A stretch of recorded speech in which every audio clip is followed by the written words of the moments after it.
Perkara ketujuh, usul menubuhkan tabung dana khas anak perak yang bertujuan untuk memperkasakan pendidikan Islam di samping memperluaskan skop peluang kerjaya dan memantapkan infrastruktur sukan serta mengintegrasikan kebudayaan dan kesenian yang akan dibentangkan oleh perwakilan DB 27. Assalamualaikum warahmatullahi wabarakatuh. Bismillahirrahmanirrahim. Alhamdulillahirabbil alamin wassalatu wassalamu ala asyrafil anbiya'i wal mursalin wa ala alihi washabbihi ajmain. Yang berbahagia Tuan Timbalan Pengurusi Tetap, Tuan Pengurusi Tetap pula. Yang berbahagia Tuan Timbalan Speaker, yang berbahagia ketua-ketua jawatan agensi kerajaan negeri maupun persekutuan, yang berbahagia para perwakilan, pengamal media serta hadirin yang saya hormati sekalian. Yang berbahagia Tuan Timbalan Speaker, saya DB27 mewakili Jawatan Kuasa Pendidikan, Kerjaya, Sukan, Kebudayaan dan Kesenian mohon izin bagi membentangkan usul yang berbunyi menubuhkan tabung dana khas anak perak yang bertujuan untuk memperkasakan pendidikan Islam di samping memperluaskan skop peluang pekerjaan dan memantapkan infrastruktur sukan serta mengintegrasikan kebudayaan dan kesenian. Yang berbahagia Tuan Speaker, Timbalan Speaker, menyedari keperluan pendidikan serta kepekaan kita terhadapnya, maka saya suka mencadangkan kita membahaskan usul pendidikan kita bak kata sajana, kalau hendak untung sebulan tanamlah jagung, kalau hendak untung setahun tanamlah padi, kalau hendak untung 1000 tahun didiklah generasi muda. Memahami betapa kemandirian sesebuah tamadun bukan pada berapa besar bangunannya, bukan pada betapa teguhnya temboknya, tetapi pada kesuburan pendidikan yang membina jiwa dan pemikiran anak muda mereka. Maka kita perlu untuk menilai semula kerja-kerja sedia ada dalam memberi sokongan kepada sektor pendidikan di negeri ini. Meyakini keupayaan spektrum pendidikan sedia ada, saya berani katakan Perak antara yang terkehadapan dalam menjadi tulang belakang kepada pendidikan tinggi anak-anak watan negeri. Sejak 2009 hingga 2015, kita telah membelanjakan derma siswa sebanyak RM64 juta ringgit Malaysia hingga memberikan manfaat kepada 91,604 orang pelajar yang melanjutkan pelajaran di peringkat sijil dan ke atas di dalam negara. Saya merasakan ada keperluan untuk kita memperluaskan bantuan ini kepada pelajar-pelajar yang mendapat tawaran pengajian di luar negara, merantau di tempat orang lain renjaunya dan halangannya. Berat mata memandang, berat lagi bahu memikul. Ada setengah pelajar ke negara yang kos sara hidupnya tinggi dan pemberian bantuan secara one-off dengan izin Timbalan Speaker kepada mereka ini mampu memberi talian untuk memudahkan mereka berpaut. Sumbangan ini mungkin kecil pada kita tetapi besar buat anak rantau ini. Malah mereka yang berpulang melanjutkan pengajian di luar negara ini pastinya mempunyai latar belakang akademik yang cemerlang. Dan bantuan kita adalah ibarat tali yang akan membawa layang-layang ini terbang lebih tinggi. Maka dengan ini, saya suka mencadangkan ditubuhkan sebuah tabung khas yang diberi nama Derma Siswa Pendidikan Pelajar Luar Negara, anak negeri Perak, yang sedikit sebanyak derma siswa ini akan meringankan beban dan persediaan pendaftaran kemasukan di semester dan tahun pertama pengajian anak-anak Perak yang belajar di luar negara. Permulaan kepada bantuan ini mungkin dengan volume, dengan izin Timbalan Speaker, yang kecil, namun kita harus bermula. Menyedari survival mahasiswa di kampus serta berita hangat baru-baru ini tentang kes pelajar UKM yang pecah usus kerana menahan lapar, kita harus duduk dan meneliti seketika. Cerita yang dihyperbola dengan izin secara berlebihan ini sekalipun tidak mengunjurkan realiti yang sebenar. Setidak-tidaknya ia memberi isyarat sekalipun tidak terus sampai ke tahap itu. Namun, ia tidak menafikan bahawa mahasiswa kesempitan wang untuk belajar. Memahami akan perlunya sebuah mekanisme bantuan, hasrat cadangan ini saya bangkitkan atas rata terpanggil apabila mengenang sesetengah mahasiswa yang miskin dan dhaif, yang terpaksa berbahagi duit beasiswa atau pinjaman mereka antara keluarga di kampung dan pengajian. Mensyukuri betapa pelaburan paling berbaloi adalah dengan memberikan pendidikan serta tanggungjawab. Pemerintahan mempermudahkan urusannya. Adalah untuk itu yang berbahagia Timbalan Puan Speaker, kami mencadangkan sebuah tabung bantuan perlu ditubuh atas dasar meringankan beban wang mereka dengan jumlah bantuan sebanyak RM500 per semester agar dapat membantu mereka lebih fokus dalam melengkapkan rutin pengajian di universiti. Memahami bahawa sesebuah negara yang maju bukan terbina dari besi dan baja, sebaliknya dari anak muda yang teguh jiwa dan mampan agamanya. Yang menjadikan mereka pintar adalah akademik, tetapi yang menjadi yang pintar ini seorang insan adalah ilmu agama yang tersusun dalam akhlak dan adab mereka. Saya secara pribadi menginsafi, pendidikan bukan sekadar tidak melahirkan mereka yang cemerlang, tetapi pendidikan yang tulen adalah memastikan tiada sebarang keciciran. Begitu hanyalah pendidikan agama. Cuba anda bayangkan, jumlah pelajar sekolah harian adalah seramai 204,051 orang pelajar, manakala pelajar di sekolah agama rakyat hanya adalah sebanyak 85,000 orang, 850 orang. Di mana 58% lagi pelajar mendapat pendidikan agama. Saya tidak mengatakan bahawa mereka lengkang dari asas agama, tetapi dari angka yang berkata-kata ini ia amat membimbangkan. Meyakini betapa masa depan mereka terletak pada sejauh mana kita bertanggungjawab untuk menangani isu ini secara proaktif dan responsif. Maka kita harus bertindak segera memperbetulkan lompang dan kelemahan sedia wujud. Untuk tujuan itu, model relatif dari negeri Johor dan negeri Sembilan yang melaksanakan kafatulin harus dilaksanakan di negeri ini. Kafatulin ini akan menggunakan kemudahan dan infrastruktur sekolah harian pada waktu petang sebagai sekolah agama rakyat. Kami mencadangkan pelajar di sekolah harian tersebut diwajibkan untuk mengikuti kelas agama pada waktu petang di sekolah yang sama, dan saya percaya kita boleh mengecutkan kadar keciciran pelajar atas faktor instruktur. Malah perubahan ini harus berkiblatkan matlamat sifar keciciran dalam pendidikan agama tiada tertinggal, tiada terpinggir. Kami memahami pendidikan boleh menjadi nyawa kepada manusia. Negara juga biasa mendari kerana pendidikan yang diberi nyawa tanpa putus oleh pemerintahnya. Dalam kebanjiran institusi pendidikan awam, baik awam maupun swasta, ada kalanya masih ada generasi muda yang masih tidak mendapat akses kepada peluang pendidikan dan kerjaya yang boleh dinikmati mereka. Ada benar pesan orang tua, alangkah ruginya bila ayam dikepuk mati kelaparan dan itik di air mati kehausan. Menginsafi generasi muda harus mendapat akses kepada semua peluang ini dan kerajaan harus bertindak sebagai ejen atau information transport dengan izin supaya maklumat ini sampai kepada mereka. Kita perlu sebuah pemerkasaan sistem yang lebih ketat, yang terarah.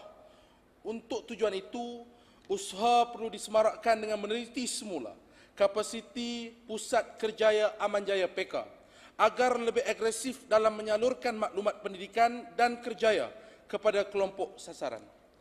Dengan jumlah kekuatan yang terhad serta berpangkalan di Ipoh, PK pastinya terbatas untuk bergerak kepada lingkungan yang lebih meluas. Justru itu kami mencadangkan agar mobiliti PK dipertingkatkan serta kita mula menubuhkan cawangan-cawangan di daerah-daerah strategik untuk mencapai hasrat akses maklumat kepada kelompok sasaran dengan cepat dan tepat. Kami juga mencadangkan satu sistem database anak perak, base perak dengan izin, dengan menyelarasan bersama Jabatan Pelajaran Negeri Perak dibangunkan seberapa segera bagi memberi maklumat peluang-peluang pekerjaan dan pendidikan bagi setiap peringkat dan secara terus dan automatik melalui panggilan, SMS, WhatsApp, email dan media sosial. Memahami keperluan gaya hidup sihat serta sejak akhir-akhir ini gelombang Fit Malaysia membawa impak pada rasa sedar masyarakat tentang sukan dan kecergasan, maka kita tidak mahu momentum ini semakin mengendur. Kita tidak mahu sesuatu yang baik dan bermanfaat seumpama ini berhenti separuh jalan dan tidak bersahut. Fit Perak adalah satu pendedahan yang bagus dan segar. Cuma soalannya sejauh manakah kesinambungan program ini membina budaya bersukan yang berterusan, membina mentaliti gaya hidup sihat serta subur sebagai amalan harian dalam kalangan rakyat. Program ini dilaksanakan secara pemukiman di setiap daerah sebagai turning point dengan izin atau lebih tepat sebagai permulaan dan batu loncatan untuk rakyat mengambil inisiatif yang lebih besar dalam membudayakan gaya hidup sihat sekalipun di luar penganjuran program mega seperti ini. Kami meyakini bahawa ini cabaran kita, iaitu memahamkan tujuan pelaksanaan Fit Perak, dan kita harus istiqamah dengan tujuan dan inspirasi program ini. Kami mencadangkan kerajaan harus meningkatkan kerjasama dengan agensi-agensi luar dan persatuan-persatuan sukan dalam penganjuran aktiviti sukan di peringkat daerah sekurang-kurangnya sebulan sekali. Selari dengan itu juga, saya memohon perhatian Dewan untuk kita mengalih seketika perhatian kepada keperluan struktur dan kemudahan sukan ini kepada golongan orang kelainan upaya, OKU. Memahami bahawa di peringkat antarabangsa, golongan OKU ini sudah menjadi tempat melalui pelbagai jenis sukan dan kejohanan termasuklah pelbagai acara Paralimpik. Maka kita ada alasan untuk kita menutup sebelah mata tentang keperluan pembangunan infrastruktur sukan yang mesra OKU di negeri ini. Meyakini bahawa seandainya kita lebih agresif dalam mencungkil bakat mereka, kita pasti menemui jagoan dunia dari Malaysia. Saya mencadangkan satu jelajah khas untuk mencungkil bakat golongan OKU dalam bidang sukan diadakan di seluruh Perak.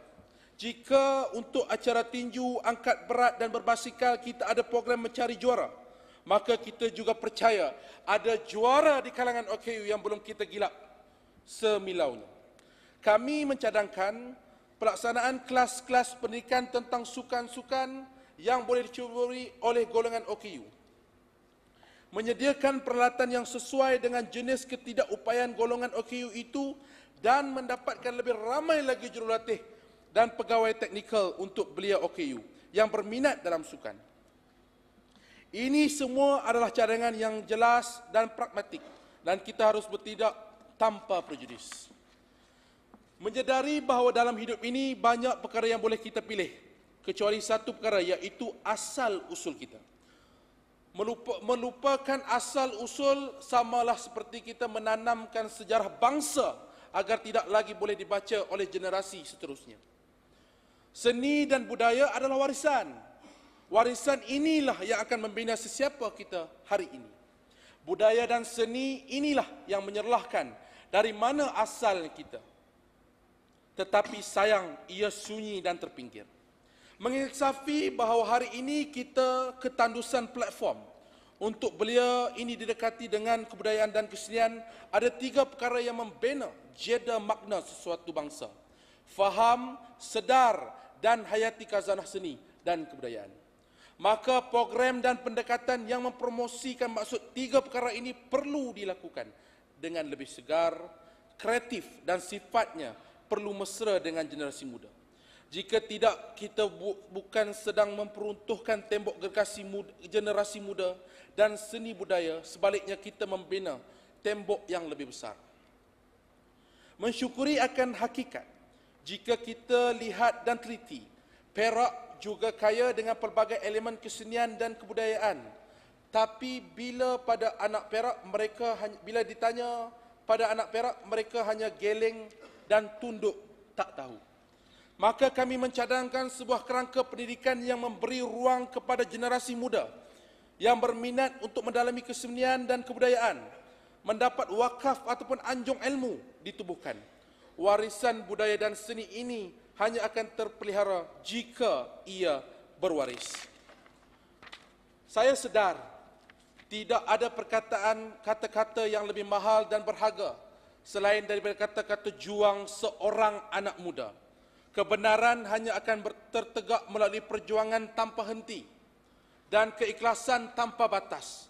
Kami mengharapkan tiap bait cadangan ini memberi nilai dan makna dalam usaha membina Perak sebagai sebuah negara yang terhadapan dalam menangani keperluan rakyat. Yang berhormat Puan Speaker, saya DB27 memohon untuk mengusulkan menubuhkan tabung dana khas anak Perak yang bertujuan untuk memperkasakan pendidikan Islam di samping memperluaskan skop peluang pekerjaan dan memantapkan infrastruktur sukan serta mengintegrasikan kebudayaan dan kesenian. Sekian, saya DB27 mohon mencadang.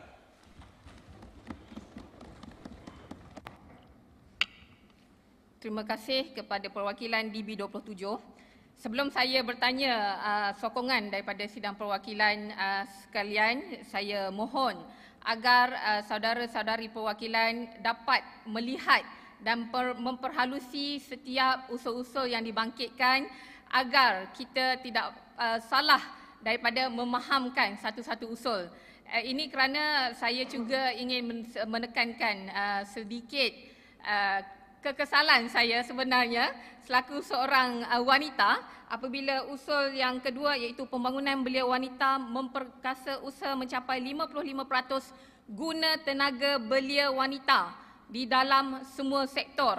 Maknanya bukan nak mengambil komposisi lelaki sebanyak 55%, tetapi wanita yang ada, belia wanita yang ada di negeri Perak ini kita nak mengoptimumkan guna tenaga wanita dalam pasaran pekerjaan dan sebagainya. Jadi keputusan telah pun dibuat oleh semua perwakilan sekalian dan saya mengharapkan sekali lagi agar usul yang dibawa diperhalusi secara terperinci agar kita mendapatkan matlamat dan hala tuju yang sama-sama untuk kepentingan pembangunan belia, tidak kira lelaki ataupun wanita. Okey, ada sokongan? Yang berhormat Puan Speaker, saya menyokong.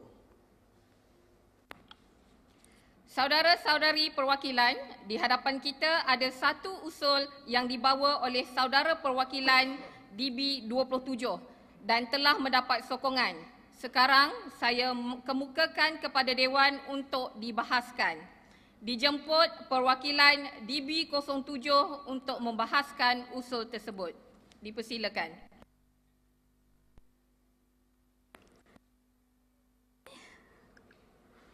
Terima kasih Yang Berhormat Puan Speaker. Salam sejahtera, salam satu Malaysia dan salam Perak Aman Jaya. Yang Berhormat Puan Speaker dan para perwakilan yang sekalian. Kenaikan kos sara hidup baru-baru ini yang dimulakan dengan menggunakan cukai barangan dan perkhidmatan yang sangat membebankan rakyat, utamanya mahasiswa yang lemah dalam pengurusan kewangan sehingga memudaratkan diri sendiri. Seterusnya, dengan kenaikan kadar itu terus-menerus memberikan impak yang signifikan dalam kehidupan rakyat dan tidak cukup dengan itu, kenaikan kadar tambah pengangkutan awam sehingga ada yang melebihi 50% menjadikan keadaan ekonomi rakyat lebih pecah. Golongan yang sangat terkesan adalah golongan mahasiswa kita, mahasiswa yang tidak mempunyai sumber kewangan yang kukuh dan bergantung kepada bantuan kewangan dari ibu bapa ini, terpaksa berkira-kira dalam perbelanjaan harian. Yang Berhormat Puan Speaker, insiden yang terjadi melibatkan mahasiswa kelaparan yang telah dipaparkan sebelum ini diharapkan mampu menyedarkan semua pihak bahawa mahasiswa hari ini bukanlah seperti puluhan tahun yang dulu. Maka saya berharap isu-isu tersebut dapat diambil perhatian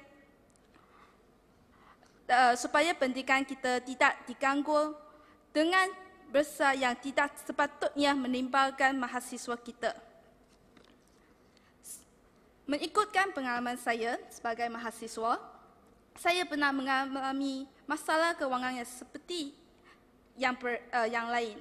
Secara jujurnya, menerima beasiswa sekarang menerima lebih kurang RM4,000 Malaysia untuk satu semester.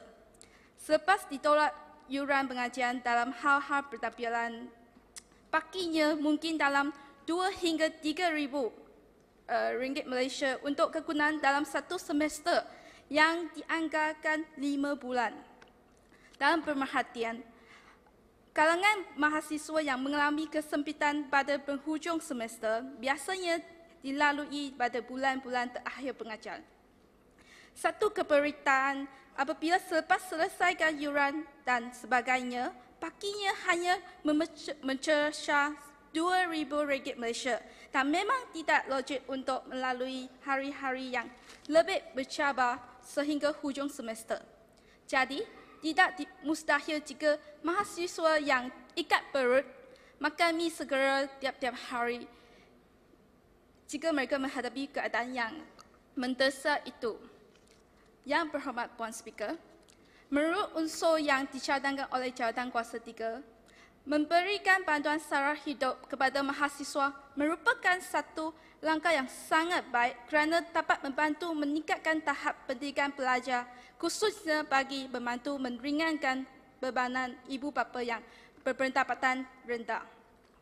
Bantuan yang diberikan adalah sebagai usaha yang dapat memanfaatkan bidang pendidikan di negeri ini, sekaligus melahirkan lebih ramai generasi yang berilmu.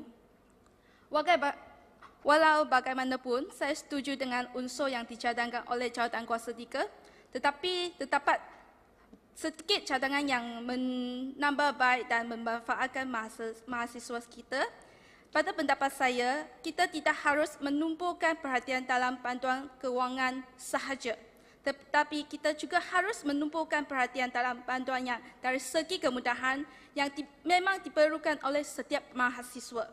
Seperti contoh, menaja kemudahan peralatan terutamanya komputer riba yang berkos tinggi dari RM1,000 hingga RM3,000. Akhir kata, saya ingin memohon untuk menyokong unsur yang dicadangkan oleh Jawatan Kuasa 3. Sekian, terima kasih. Terima kasih DB07, walaupun masih ada masa berbaki hampir 6 minit yang diberikan kepada DB07 untuk membahaskan usul yang dibangkitkan, sebab ini antara usul-usul yang cukup baik untuk kita bahaskan bersama. Dan untuk makluman DB07 juga, dalam usaha kerajaan negeri membantu ibu bapa ataupun pelajar-pelajar nak melanjutkan pelajaran kerana kekangan kewangan, kerajaan negeri telah menyediakan bantuan one-off derma siswa yang diperuntukkan melalui Yayasan Perak kepada anak-anak Perak yang ingin memasuki IPT. Jadi ini antara usaha-usaha yang dilakukan oleh kerajaan negeri untuk membantu para ibu bapa dan pelajar sebelum mereka memasuki peringkat IPT. Jadi mungkin para perwakilan yang lain boleh turut sama membahaskan isu ini dan mengambil peluang dengan masa yang ada untuk membahaskan sebaik mungkin dengan fakta-fakta yang telah kita kenal pasti sebelum ini. Jadi seterusnya saya menjemput DB17 untuk membahaskan usul. Dipersilakan. Assalamualaikum, saya ucapkan kepada Puan YB Speaker dan salam sejahtera dan juga Assalamualaikum kepada ahli-ahli Dewan sekalian. Sebenarnya saya bersetuju dengan usul yang telah dikemukakan oleh DB27, tetapi saya ingin menolak cadangan yang pertama, iaitu menubuhkan tabung untuk anak Perak di luar negara. Mengapa saya ingin menolak cadangan ini adalah disebabkan kosnya yang akan memakan jumlah wang yang sangat banyak, terutamanya dengan kadar pertukaran wang ringgit yang semakin menurun. Pada hari ini sahaja, satu Great Britain Pound bersamaan dengan RM5.78 dan satu Australian Dollar bersamaan dengan RM3.2, manakala satu Egyptian Pound bersamaan dengan 52 sen. Di sini kita dapat lihat ada perbezaan di antara pertukaran wang. Jadi sekiranya kita ingin memberikan wang untuk pelajar-pelajar universiti luar negara untuk memulakan sesi universiti mereka, maka ianya akan berbeza. Sebagai contoh, seperti yang Yayasan Perak memberikan wang sebanyak RM1,000 kepada pelajar yang ingin meneruskan pembelajaran di IPT. Jadi sekiranya kita mengamalkan perkara itu kepada pelajar di luar negara, adakah jumlah wang itu akan sama kepada semua pelajar daripada negara yang berbeza di dalam wang ringgit, ataupun bersamaan ataupun dengan izin depend on dia kos kehidupan di negara tersebut. Dan seterusnya ialah sebenarnya kerajaan Perak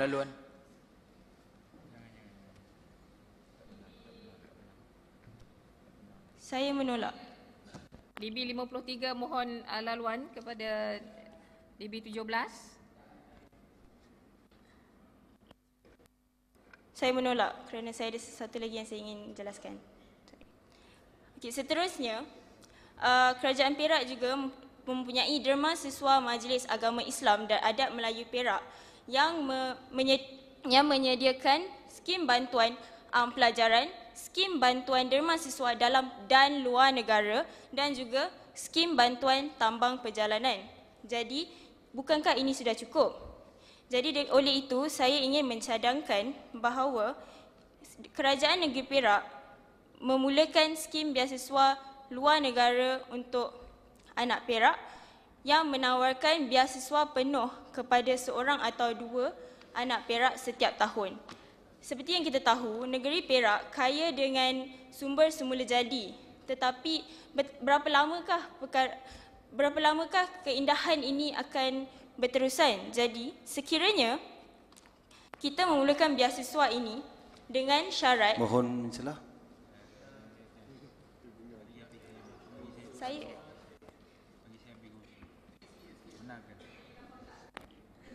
DB 18 nampaknya DB 17 masih belum ingin memberi ruang.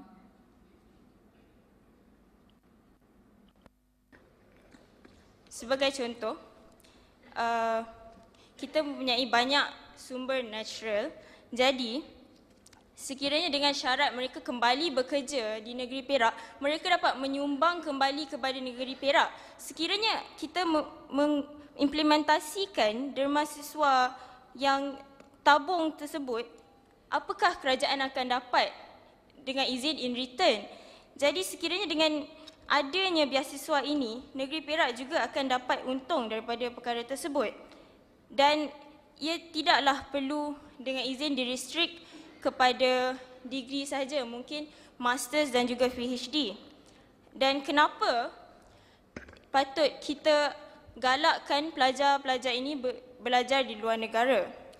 Di United Kingdom, profesor-profesor setiap universiti pada setiap tahun mereka perlu menghantar dengan izin research paper untuk dinilai oleh sebuah panel, dan ini akan menentukan kedudukan universiti tersebut.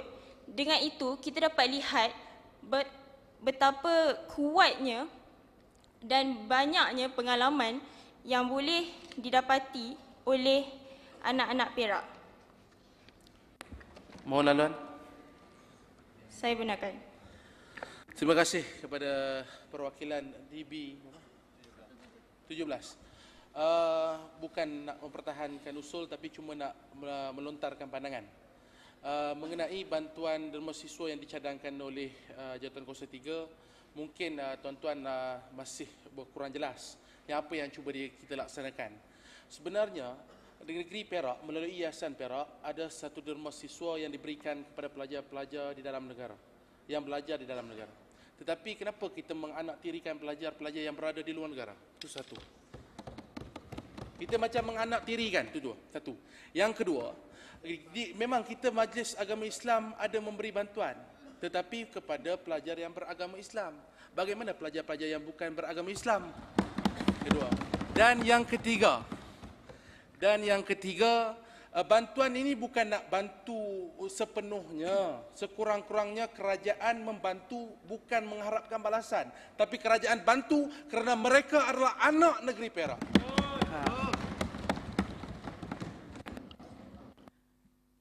Di sini saya ingin menjelaskan bahawa rata-rata pelajar yang ke luar negara sudah mempunyai beasiswa kerana kerajaan Malaysia juga memberi banyak beasiswa kepada anak-anak muda. JPA, MARA dan bukan itu saja, terdapat juga company-company dengan izin yang lain yang memberi beasiswa. Dan mereka yang tidak mempunyai beasiswa ini sering kalinya mempunyai ibu bapa yang mampu untuk menanggung kos pembelajaran mereka di luar negara. Dan terdapat juga pinjaman-pinjaman yang diberikan kepada anak-anak muda ini untuk belajar di luar negara. Jadi, mengapakah kita perlu beri lagi wang sekiranya mereka sudah mempunyai bantuan? Mohon celah. DB 17 ada pencelahan daripada DB 54. Saya beri. Okey, saya nak maklumkan berkenaan dengan beasiswa tadi, tak semua pelajar di Timur Tengah terima beasiswa tersebut. Jadinya apa yang dicadangkan oleh Jawatankuasa 3 amat relevan, tapi cuma kadarnya adalah patut dikaji oleh pihak berkenaan. Terima kasih.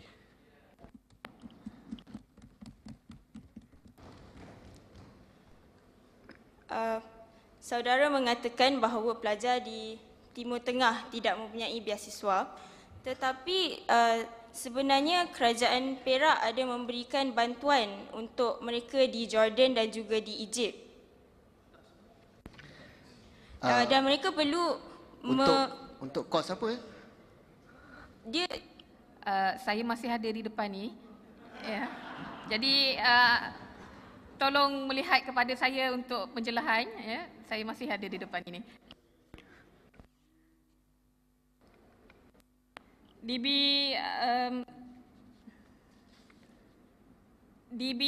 53 nak pencerahan, DB 17 nak bagi ke tak? kan.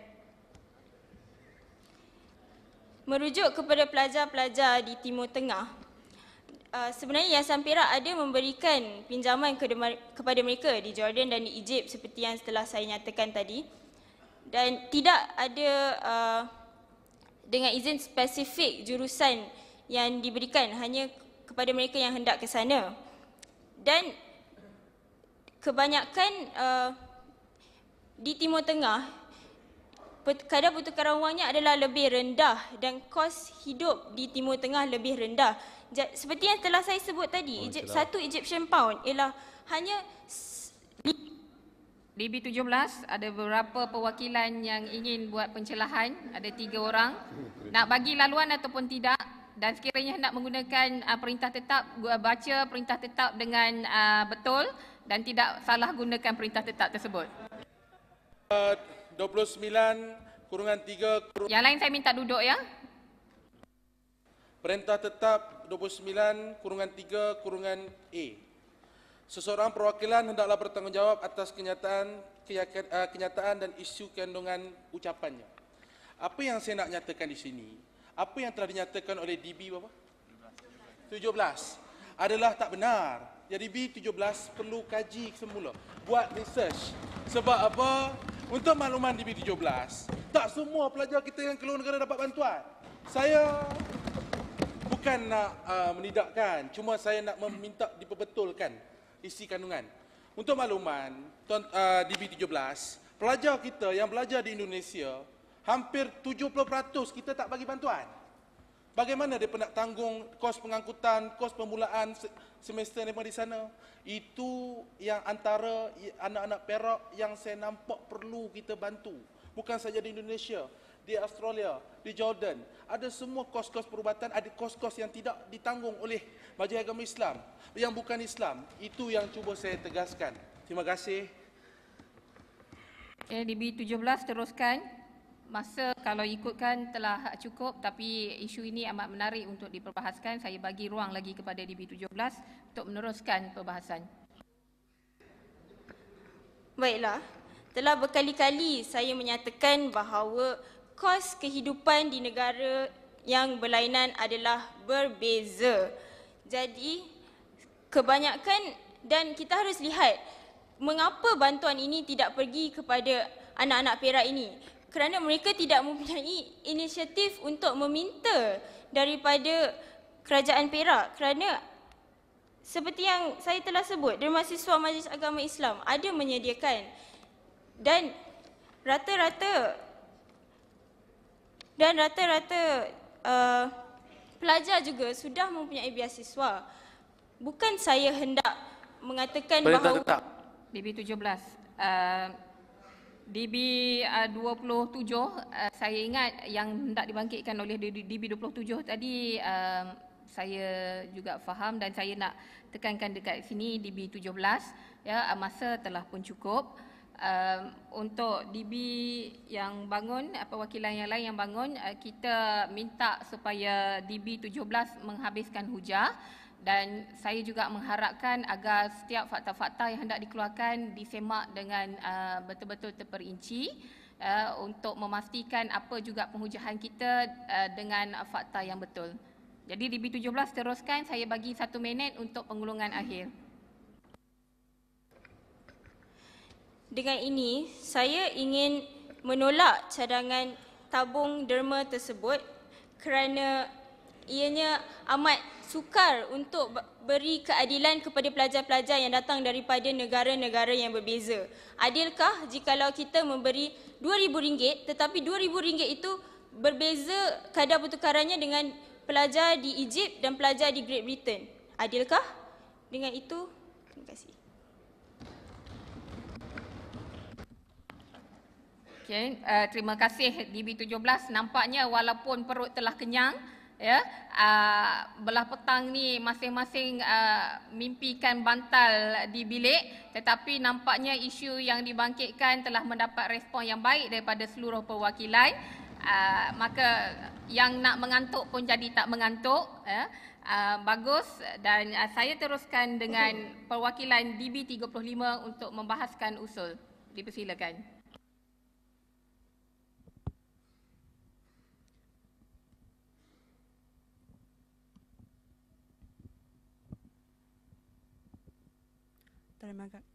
Terima kasih. Salam sejahtera, salam satu Malaysia dan salam Perak Aman Jaya. Yang berbahagia Puan Speaker, saya, perwakilan DB 35, menyokong usul perwakilan DB 27 yang bertajuk Akses Maklumat Pendidikan dan Kerjaya dengan sedikit cadangan pelaksanaannya. Sidang Dewan yang dihormati sekalian, kesan revolusi teknologi maklumat dan komunikasi atau dikatakan TMK telah membawa perubahan yang besar dalam budaya hidup semua masyarakat di dunia. Ia telah mengubah dan meningkatkan kuasa daya komputeran dalam penyampaian dan penyebaran maklumat secara global. Salah satu penggunaan komputer yang paling popular sekarang ialah penggunaan internet yang dikatakan sebagai gedung maklumat dalam proses komunikasi dan penyebaran maklumat. Penggunaan internet berkait rapat dengan keperluan kehidupan seperti pencarian maklumat, membeli belah, sosial media dan juga pencarian peluang pekerjaan. Sidang Dewan yang dihormati sekalian, hubungan dengan agensi-agensi kerajaan dan badan-badan pendidikan antarabangsa untuk memohon kemasukan khusus pengajian atau peluang kerja dapat dibuat melalui internet. Urusan menerusi internet bukan sahaja menjimat masa tetapi juga dapat memastikan kesesakan lalu lintas dan tekanan kerja dapat diuruskan dengan mudah. Di Malaysia, terdapat beberapa laman web yang membekalkan platform untuk mencari kerja seperti dengan izin jobstreet.com, Job Malaysia, Best Jobs Malaysia dan lain-lain. Bagi anak Perak, terdapat peluang kerjaya yang dibawa oleh Pusat Kerjaya Aman Jaya iaitu dikenali sebagai PK dimulakan pada tahun 2011. PK merupakan sebuah inisiatif kerajaan negeri Perak ke arah peluang berkualiti, pendapatan berkualiti dan kehidupan yang berkualiti bagi rakyat negeri Perak Darul Ridwan. Ke arah merealisasikan Perak Aman Jaya, ia bermaklumat membantu rakyat negeri Perak mencari peluang pekerjaan yang bersesuaian dengan kelulusan dan kemahiran masing-masing. Seterusnya mengatasi kadar pengangguran di negeri Perak. Sidang Dewan yang dihormati sekalian, pada pendapat saya, PK ini bagus kerana ia dapat memberi peluang kerjaya kepada anak Perak dengan terus berkhidmat di dalam Perak. Tetapi, ia masih perlu dipertingkatkan dari segi mobilitinya. Demi usaha peningkatan ini, saya menyokong cadangan perwakilan DB27 menubuhkan cawangan-cawangan di setiap daerah di Perak. Walaupun PK ini ialah kemudahan internet, tetapi ia juga boleh dipertingkatkan juga dengan mewujudkan perkhidmatan kereta mobiliti yang diketuai oleh cawangan-cawangan di setiap daerah. Sidang Dewan yang dihormati sekalian, generasi muda di luar bandar kurang menyentuh dengan penggunaan internet yang membekalkan maklumat pekerjaan. Ada juga yang tidak memahami tentang maklumat yang dipaparkan dengan tepatnya. Dengan ini, ramai pemuda yang tidak menghabiskan pelajaran ataupun tidak melanjutkan pelajaran, terutamanya di luar bandar, menghadapi masalah pengangguran. Dengan menumpukan cawangan-cawangan PK di setiap daerah, pengetahuan generasi muda terutamanya di luar bandar dapat diperluaskan dengan mengetahui pilihan-pilihan kerja yang berbeza dan dapat memperluaskan skop pekerjaan yang sedia ada. Sidang Dewan yang dihormati sekalian. DB35, saya cuma nak jelaskan sedikit untuk makluman DB35, PK sebenarnya telah pun mula mewujudkan cawangan-cawangan PK di daerah-daerah yang ditempatkan di pejabat penghulu. Ya, boleh buat saya makan nanti. Ya, terima kasih. Saya akan memberi cadangan untuk pelaksanaan. Macam mana nak memperluaskannya. Mohon cerah. Ya.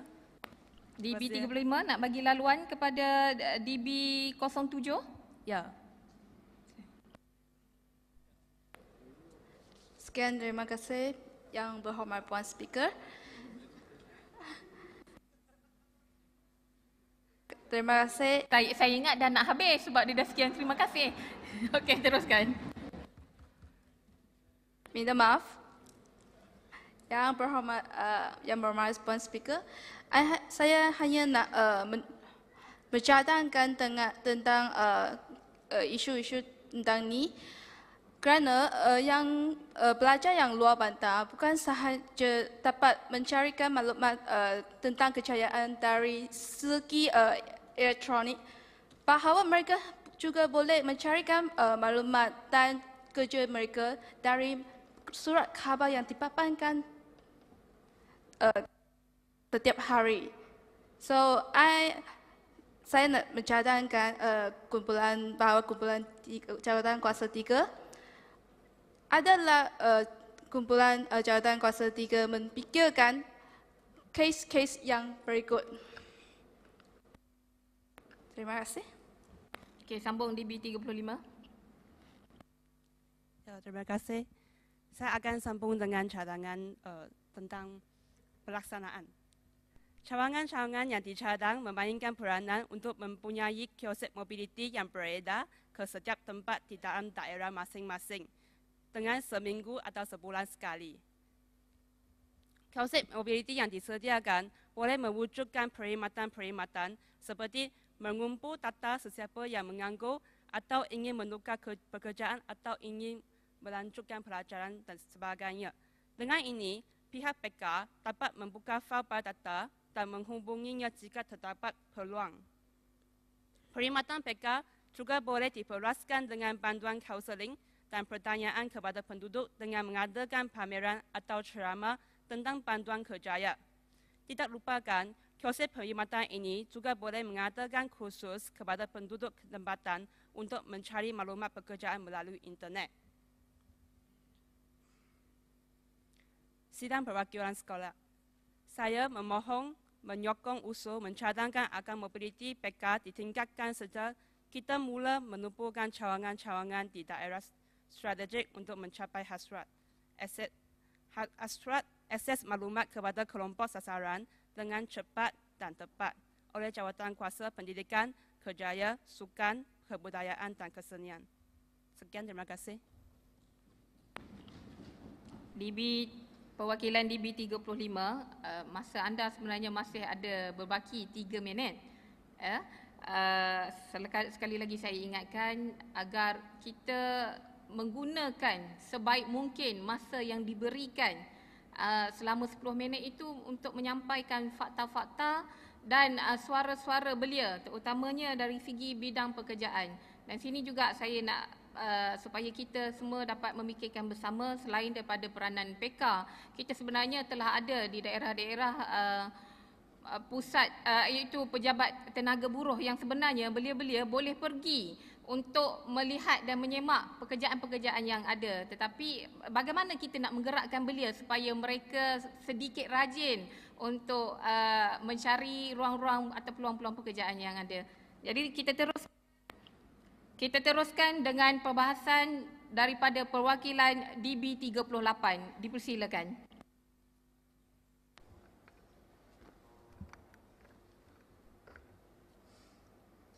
Bismillahirrahmanirrahim. Terima kasih Puan Speaker. Saudara-saudari perwakilan Adun Belia serta warga Dewan yang saya hormati sekalian. Baik, secara keseluruhannya saya terima pembentangan usul oleh DB 27. Namun ada beberapa masalah yang perlu untuk kita teliti bersama. Baiklah, pertama, mengenai derma siswa pendidikan luar negara. Warga Dewan sekalian, sebagai seorang pelajar sendiri, saya amat suka dan bersetuju dengan apa yang mereka ingin bawakan dalam Dewan Perdebatan. Namun hari ini, sepatutnya mereka menilai terlebih dahulu terhadap beberapa entiti yang ada dalam negara kita maupun negeri Perak sendiri. Iaitu di negeri Perak, kita bukan hanya ada pelajar maupun belia, malah kita ada rakyat dan juga kerajaan negeri itu sendiri, Puan Speaker.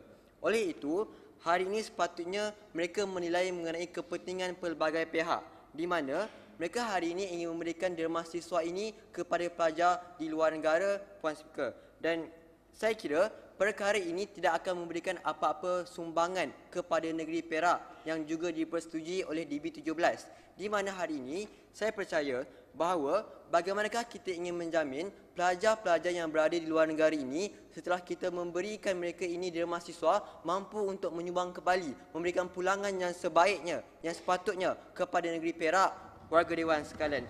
Ini yang saya risaukan. Dan hari ini warga Dewan, kita lihat situasi di negara kita sendiri di mana di dalam skop pendidikan.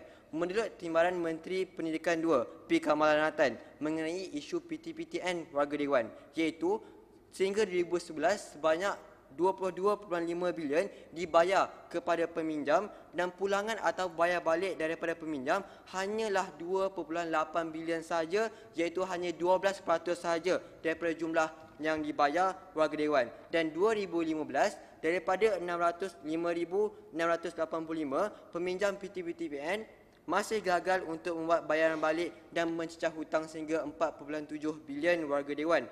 Dan kita lihat isu brain drain, Puan Speaker. Menurut World Bank Staff Calculation, dengan izin Puan Speaker, negara kita isu brain drain ini semakin teruk. DB 47, saya kat depan ya, bukan kat sebelah sana.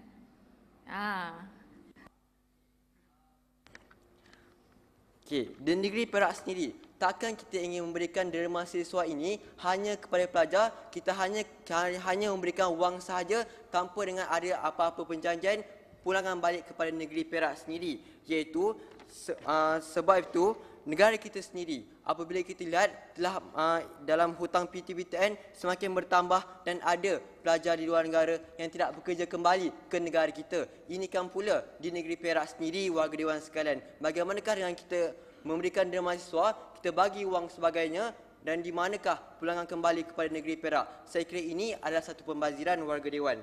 Dan dan inilah yang saya risaukan.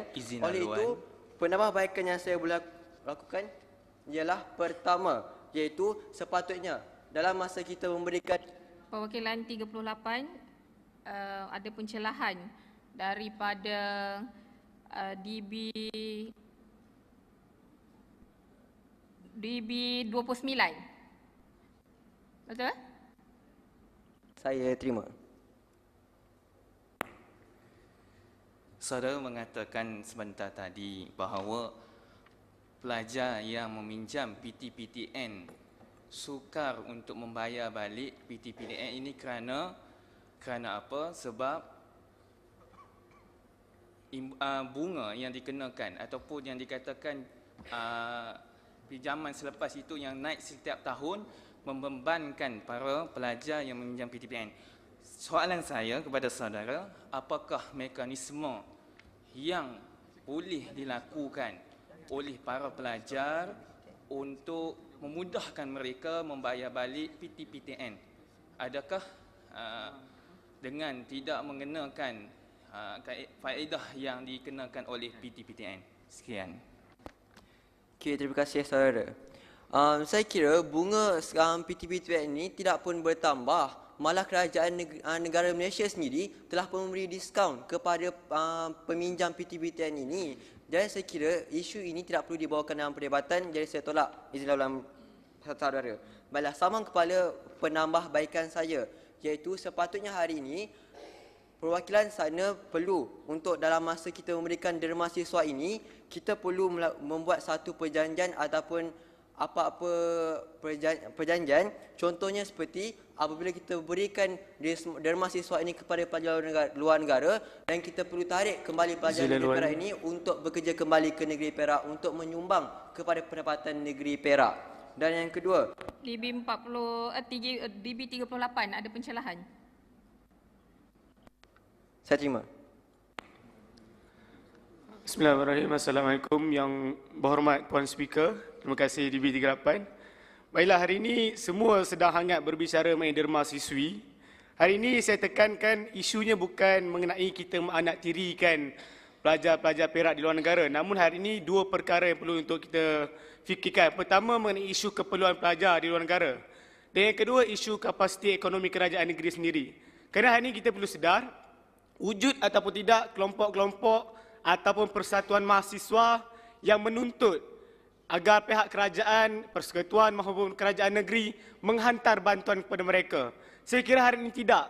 Kalau kita ikut realiti hari ini, contohnya pelajar-pelajar di UK, semasa cuti, musim cuti, mereka mampu untuk pergi travel dengan izin ke negara-negara serata Eropah. Menunjukkan hari ini, beasiswa yang telah mereka terima, segala bantuan yang telah mereka terima sebenarnya mencukupi. Dan saya kira cadangan daripada DB27 derma siswi ini tidak rasional. Itu yang pertama. Yang kedua, hari ini kita terlupa mengenai cadangan dan usul-usul lain oleh DB27. Contohnya mengenai kafatulin yang mencadangkan kita mewujudkan sekolah agama di sesi yang petang. Masalah hari ini, DB27 tidak pernah mencerita apa mekanisme terbaik untuk kita laksanakan. Kerana kita perlu sedar, wujud beberapa sekolah yang mempunyai sesi pagi dan juga sesi petang. Jadi saya mohon perwakilan daripada DB27 dan jawatankuasanya mencerita dengan lebih lanjut mekanisme pelaksanaan kafatulin ini. Terima kasih. Terima kasih kepada saudara sebelah sana. Saya kira itu bukan celah untuk saya tapi untuk menambahkan usul mereka. Terima kasih kepada penambahbaikan. Baiklah. Seterusnya, kita lihat mengenai mereka ingin berikan bantuan sara hidup mahasiswa. Saya kira perkara ini juga menambahkan bebanan kepada kerajaan negeri Perak kerana mereka hari ini ingin memberikan RM500 per semester kepada pelajar itu sendiri. Maksudnya hari ini mereka ingin berikan derma siswa ini dan mereka ingin tambah dengan bantuan kos sara hidup ini, Puan Speaker. Dan kita lihat contohnya saya berikan, mereka ingin berikan RM500 untuk per semester. Baik, contohnya dalam bidang kejuruteraan secara puratanya untuk mengambil dalam degree 8 semester. Apabila kita darabkan dengan RM500, bermakna seorang sebanyak RM4,000. Dan kita lihat itu baru seorang. Kalau kita darab dengan 1,000 pelajar, bermakna RM4 juta akan diberikan kepada pelajar ini warga dewan. Bermaksud hari ini, hal ini akan membebankan kerajaan negeri Perak dan itu baru bidang kejuruteraan, belum lagi bidang-bidang yang lain yang menggunakan banyak semester-semester Puan Speaker. Dan kita lihat mengenai pendidikan kafatulin. Mereka cadang akan diwajibkan pelajar sekolah harian untuk menyertai dalam kelas agama. Saya kira perkara ini tidak logik untuk dibawakan dalam perdebatan kerana hal ini akan menunjukkan bahawa pelajar ini dipaksa untuk belajar dalam kelas agama. Sepatutnya hari ini mereka teliti dengan sejelas-jelasnya kerana pelajar-pelajar sendiri mempunyai komitmen-komitmen yang lain. Contohnya, tingkatan 5 akan mengadakan kelas-kelas tambahan. Dan bagaimanakah mereka ingin menambahkan akademik, akan menambahkan pencapaian mereka dalam akademik, sekiranya mereka ini dipaksa dan diwajibkan untuk berada di dalam kelas agama. Saya kira usul ini boleh ditolak. Dan mengenai akses maklumat pendidikan dan kerjaya, mereka ingin katakan bahawa cadangan ada pencerahan. Saya tolak. Okey. Mengenai mereka kata bahawa mereka cadangkan untuk PK ditingkatkan serta dimulakan penubuhan cawangan-cawangan ke setiap daerah. Mohon laluan. Saya tolak. Mohon laluan. DB 38 masih lagi tidak memberi laluan kepada perwakilan lain untuk mencelah, tetapi sekali lagi saya ingatkan kepada pembahas-pembahas sekalian agar betul-betul memperhalusi tajuk yang dibentangkan untuk usul ini agar kita dapat membuat pertimbangan yang wajar.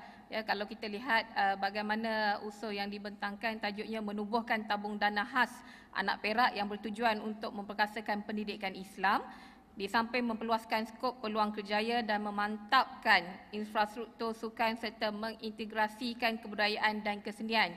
Jadi dalam ayat-ayat setiap perwakilan, kalau sebut menolak usul, maknanya menolak usul keseluruhan.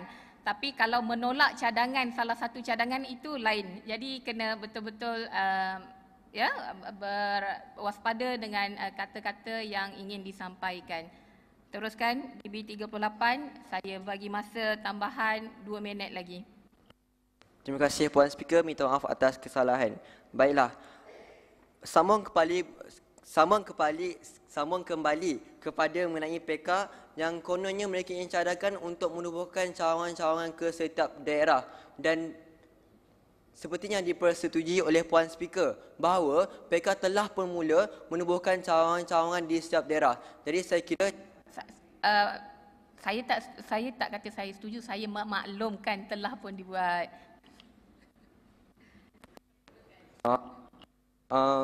Jadi maksudnya cadangan mereka untuk menubuhkan PK di setiap daerah boleh ditolak Dewan.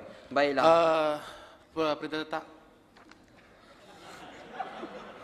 Perwakilan 27, DB 27, apa perintah tetap yang nak digunakan? Guna betul-betul perintah tetap ni. Perintah tetap 29/3/A. Seorang perwakilan adalah bertanggungjawab atas kebenaran, kenyataan dan isi kandungan ucapan. Ya, apa dia? Untuk makluman perwakilan, bahawa apa yang sedang dilaksanakan PK adalah ruktur, bukannya cawangan. Untuk makluman. So saya minta perwakilan siasat dahulu kenyataan yang nak disampaikan dan perbetulkan kenyataan yang telah disampaikan. Terima kasih. Baik, walaupun ada tour dengan izin, saya kira perkara ini sudah cukup untuk meluaskan akses. Jadi saya kira cadangan mereka yang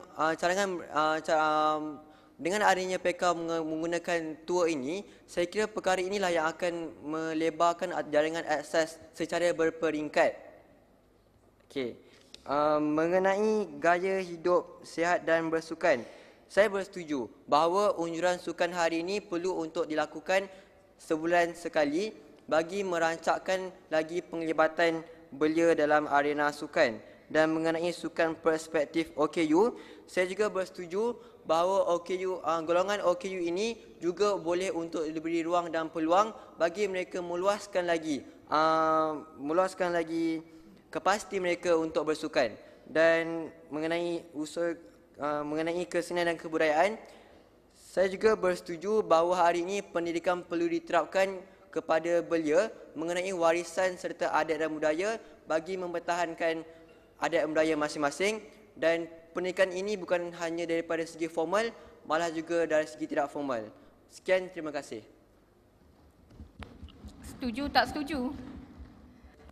Saya setuju cadangan yang terakhir. Okay, terima kasih perwakilan DB 38.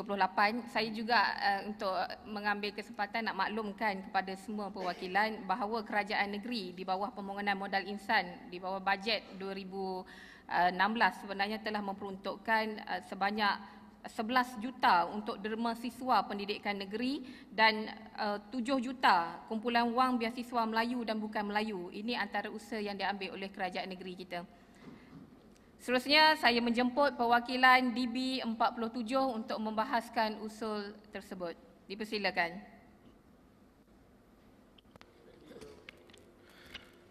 Bismillahirrahmanirrahim. Assalamualaikum warahmatullahi taala wabarakatuh. Salam sejahtera dan salam perak aman jaya. Dengan nama Allah yang Maha Pemurah lagi Maha Mengasihani, selawat serta salam kepada junjungan besar Nabi Muhammad sallallahu alaihi wasallam. Yang berhormat Puan Speaker dan ahli perwakilan Dewan Belia sekalian. Saya tertarik dengan apa yang dibangkitkan oleh perwakilan Dewan Belia DB 27 mengenai sukan OKU yang telah disuarakan, yang mana katanya memantapkan infrastruktur khas Belia OKU. Oleh itu saya menyokong dengan sedikit penambahbaikan. Pertama, pada pandangan saya, kita tiada tempat pengumpulan khas atau meeting point untuk Belia OKU melibatkan diri. Kalau ada pun di luar negeri Perak. Untuk makluman Puan Speaker dan ahli perwakilan Dewan Belia sekalian, kita memfokuskan kepada Belia Negeri Perak. Oleh itu saya mencadangkan agar kita mewujudkan kompleks sukan bagi atlet OKU berkumpul dan mencongkir bakat baru yang kini hanya terletak di Kampung Pandan.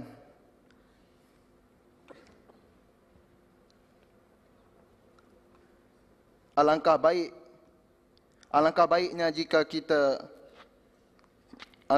kompleks seperti ini dapat diwujudkan di negeri kita. Saya mempunyai beberapa kawasan yang sesuai untuk kita laksanakan program tersebut. Antaranya di Meru dan juga boleh menggunakan dan juga boleh menggunakan kawasan di Medan Gopeng. Kedua, kurangnya aktiviti sukan melibatkan sukan OKU. Mohon celahan Puan Speaker. Saya izinkan. Silakan. Terima kasih saya ucapkan kepada DB 47 atas cadangan yang diberikan. Jadi saya ada satu soalan yang saya ingin utarakan kepada DB 47. Selaku bekas atlet negara OKU sendiri, apakah pandangan DB 47 tentang infrastruktur sukan sedia ada di negeri kita dan bagaimana, apakah lompong-lompong yang boleh kita perbaiki untuk menjadikan infrastruktur sedia ada ini mesra OKU pada pandangan DB 47. Terima kasih.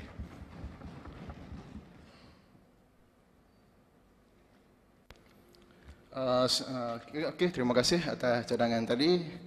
Secara peribadinya saya ingin mengatakan pada pandangan saya apa yang ada di negeri Perak sekarang ini tidak mencukupi, dan pada pandangan saya mesra OKU tu kurang. Jadi kalau untuk memberikan cadangan, saya akan bagi sebentar tadi, saya akan teruskan dengan cadangan yang kedua lah. Yang untuk kedua, saya boleh mengatakan di sini kurang aktiviti sukan yang melibatkan sukan OKU.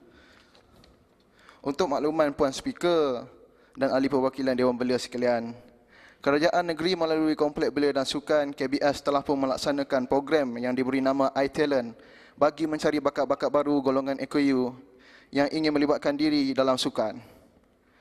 Dan program ini melibatkan 11 daerah tertentu, tetapi masih lagi kurang mendapat sambutan yang menyeluruh. Oleh yang demikian, saya ingin mencadangkan agar program seperti ini dapat dilaksanakan atau diperluaskan lagi di peringkat parlimen, bukan hanya tertumpu di peringkat daerah sahaja. Statistik pendaftaran OKU yang dikeluarkan oleh daerah Jabatan Kebajikan Masyarakat Daerah Kinta melalui pelbagai jenis kecatatan dengan jumlah 8,042.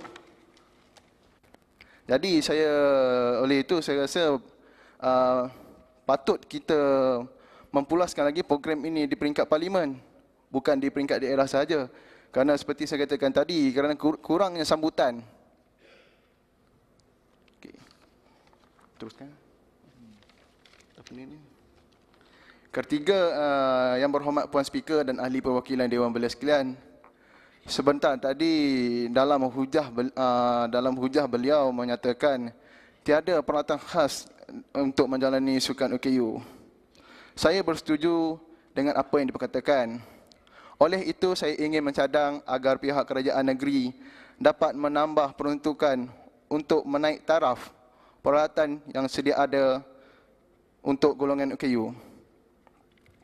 Selain itu, saya berharap kerajaan negeri dan Kompleks Belia dan Sukan Negeri dapat dilengkapkan lagi dengan kelengkapan atau peralatan yang benar-benar mesra OKU mengikut keperluan semasa dan peruntukan yang sedia ada.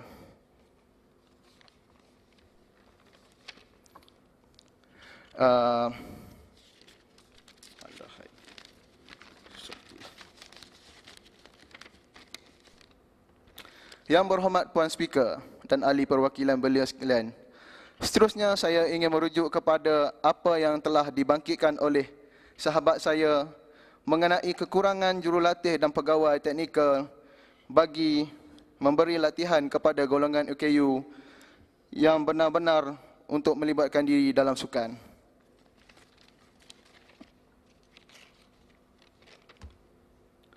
Secara peribadinya, saya berpendapat bahawa baik sekiranya kita memberi peluang kepada atlet yang berpotensi tinggi dan sememangnya berkemahiran dalam sukan tetapi tidak dapat melibatkan diri dalam sukan kerana mengalami kecederaan dalam kecederaan jangka masa panjang untuk melatih atlet OKU yang berminat dengan sukan. Sekiranya atlet tersebut benar-benar terbukti boleh melatih atlet-atlet baru di kalangan OKU ini.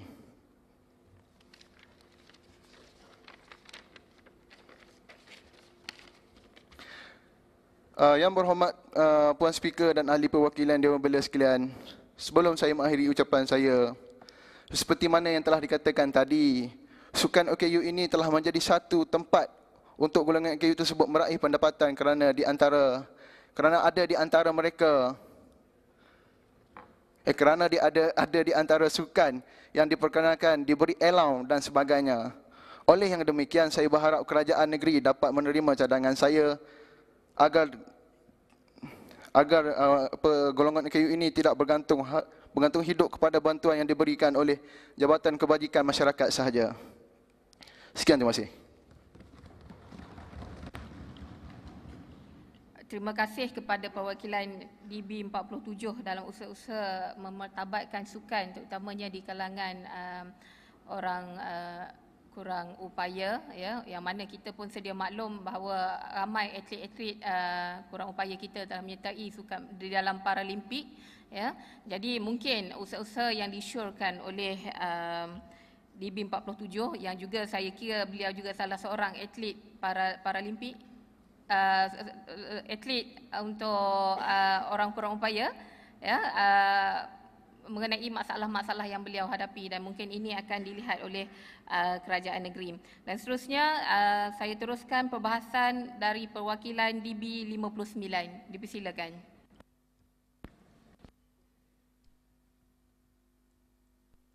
Terus salam satu Malaysia dan salam Perak Aman Jaya saya ucapkan kepada Yang Berhormat Puan Speaker dan warga Dewan sekalian.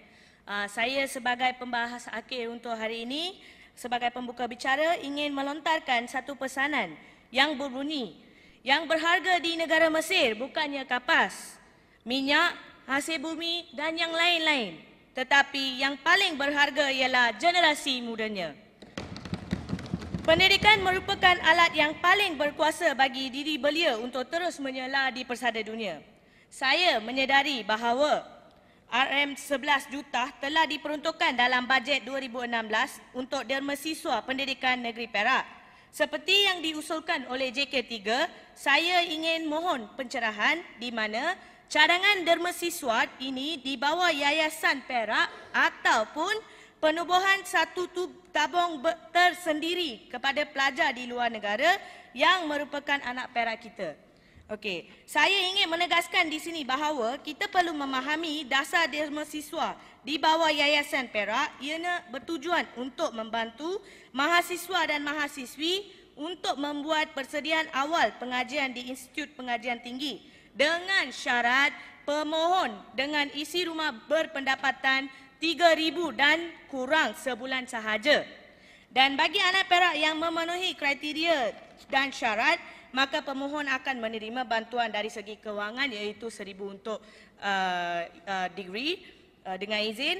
Dan dengan ini saya mencadangkan kepada Kerajaan Negeri Perak ataupun Yayasan Perak supaya boleh menyediakan dengan izin non-monetary, maksudnya bukan bantuan kewangan, seperti menyediakan tiket penerbangan pergi dan balik sekurang-kurangnya setahun sekali sebagai contoh pada musim perayaan terutamanya. Dan ianya merupakan faktor penarikan di mana anak Perak yang melanjutkan pengajian di IPT di IPT luar negara dapat menghargai usaha murni negeri Perak. Seterusnya, mengalir pula kepada cadangan yang kedua. Okey, saya ingin mempertengahkan sebuah peribahasa Cina yang mengungkapkan oleh Tun Dr. Mahathir kepada mahasiswa, iaitu tidak kiralah kucing itu hitam atau putih, yang penting ia mampu menangkap tikus. Yang berhormat Tuan Speaker, peribahasa ini agak sinonim dengan keupayaan mahasiswa yang seharusnya serba boleh dan berdikari berkenaan dengan penubuhan tabung bantuan niat meringankan beban kewangan para mahasiswa sebanyak RM500 per semester. Saya sokong, tapi perlu penambahbaikan di mana kita perlu fikirkan sampai bila kita nak mengharapkan kerajaan Perak membantu kita.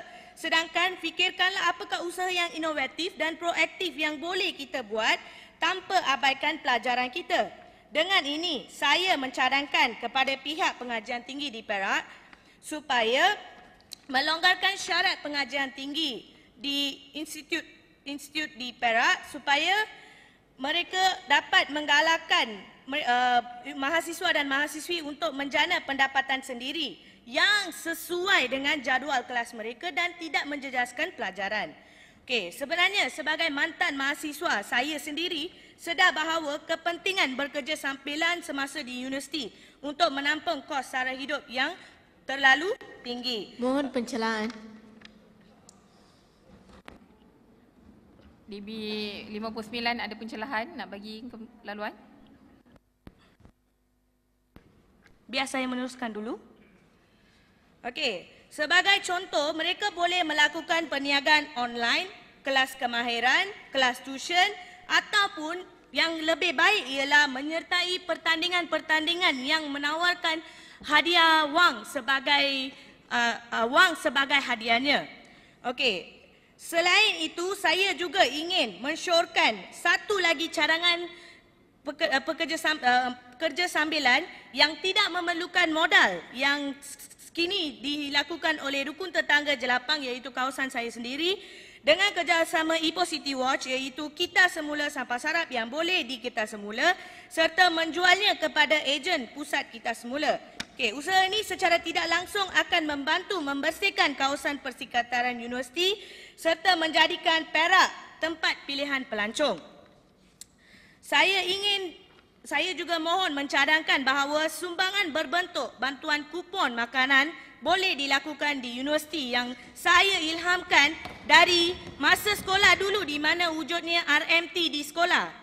Persoalannya, mengapa kita tidak dapat meneruskan RMT ini pada peringkat pengajian tinggi supaya dapat membendung mahasiswa dan mahasiswi daripada kelaparan seperti yang diusulkan oleh JK3 berkaitan mahasiswa di UKM yang mempunyai masalah kewangan untuk makan.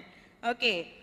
Jika program-program berbentuk hiburan, kebudayaan atau sukan pun ada yang sanggup memberikan penajaan sehingga mencecah jutaan ringgit. DB 59 ada pencerahan daripada DB 28. Saya ingin meneruskan dulu. Okey. Saya percaya yang juga sudi memberikan penajaan kepada, mesti ada pihak yang boleh memberi penajaan kepada golongan mahasiswa yang boleh bekerja keras ni. Okey, dengan ni saya ingin menyeru kepada Belia Perak supaya tanyalah apakah yang anda lakukan untuk negeri Perak dan bukannya apakah negeri Perak buatkan untuk kamu. Kita perlu menjadi komuniti yang bukan mengharapkan bantuan negeri Perak semata-mata tetapi permata Perak yang bersinar. Yang berhormat Puan Speaker, saya juga ingin mengulas sedikit tentang cadangan sebuah kerangka pendidikan yang memberi ruang kepada generasi muda yang berminat untuk mendalami kesenian dan kebudayaan, mendapat wakaf dan anjung ilmu ditubuhkan. Tuan-tuan dan puan-puan, jangan dilupakan pesanan ahli filosofi Tao yang mengatakan bahawa jika kita ingin hidup setahun, tanamlah gandum. Jika kita ingin hidup 10 tahun, tanamlah pokok. Jika kita ingin selama-lamanya, tanamlah di jiwa manusia. Di sini saya ingin menekankan bahawa belia dilihat sebagai golongan yang adventurous, dengan izin, maka semangat... Mohon pencerahan.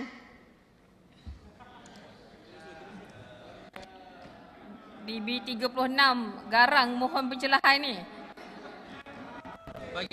Okey, maafkan saya akan beri peluang lepas saya habiskan cadangan ni. Okey, thank you. Terima kasih. Okey,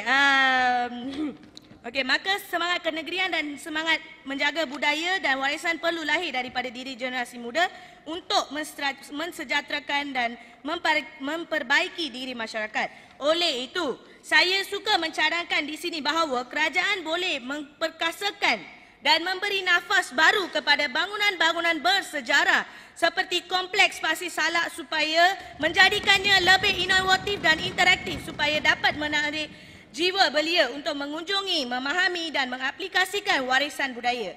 Sebagai contoh, saya ingin mengambil negeri Melaka yang digelar sebagai bandar bersejarah oleh UNESCO dan ia secara tidak langsung juga telah menyumbang kepada ekonomi negara Melaka. Saya ingin tanya, kenapa kita pun tidak boleh buat seperti mereka?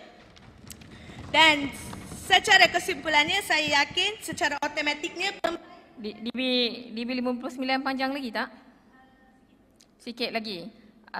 Kalau kata nak bagi laluan kepada rakan perwakilan lain, boleh bagi. Kalau dah habis, kira saya anggap dah habis. Saya tak akan bagi laluan. Sikit. Tadi ramai yang nak bangun ya. Perwakilan DB 28, silakan. Terima kasih yang berhormat Puan Speaker. Sebenarnya saya cukup tertarik dengan apabila sebut satu UKM terpancar hati kan. Sebab saya merupakan timbalan yang dipertua Parlimen Mahasiswa UKM. Sebenarnya tadi dicadangkan untuk adakan RMT di peringkat universiti. Sebenarnya kita lebih daripada itu ya. Sebab kita telah pun mengadakan program Food for Mahasiswa dengan izin yang berhormat Puan Speaker. Tapi yang case tadi pun yang mahasiswa ada masalah usus apa kan. Apabila kita pergi dan berbincang dengan mahasiswa sendiri, perwakilan sekalian, mahasiswa cukup malu ataupun berasa segan untuk ambil makanan. Di sini siapakah yang bersalah? Adakah mahasiswa tidak mengambil peluang ataupun kebajikan mahasiswa tidak dijaga? So, sekarang apa yang saya nyatakan di sini, mahasiswa daripada kita dengan izin condemn, marilah kita mengambil peluang dan mengambil bahagian kepada program-program seperti Food for Mahasiswa. Sekian, terima kasih. Okey, terima kasih DB 28. DB 59 boleh meneruskan hujahan. Okey, saya ingin memberikan pendapat saya lah tentang situasi yang diberikan oleh DB 28. Okey, sebenarnya yang berasa segan nak mengambil makanan tu mungkin daripada 500 orang mungkin 20 orang saja. Maksudnya ia adalah just community yang kecil saja. Maksudnya ada yang banyak orang yang mendapat faedahnya daripada kupon-kupon makanan ni. So I rasa cadangan saya boleh diteruskan.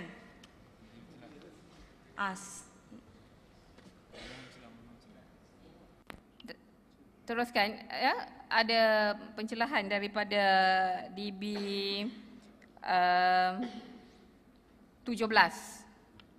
Saya terima. Saudari perwakilan mengatakan bahawa mungkin yang malu untuk mengambil makanan ini adalah minoriti sahaja, tetapi hakikatnya makanan percuma juga disediakan di matrikulasi. Tetapi ramai pelajar yang juga malu untuk pergi mengambil makanan percuma tersebut. Pihak kafe di matrikulasi, terutamanya di matrikulasi Perak, memberikan makanan percuma setiap hari kepada pelajar-pelajar ini. Tetapi mereka malu untuk berjumpa dengan pegawai hal ehwal murid untuk meminta bantuan tersebut. Jadi konklusinya ialah ia bukannya hanya minoriti. Terima kasih. Mohon pencerahan. Libby 5. Terima.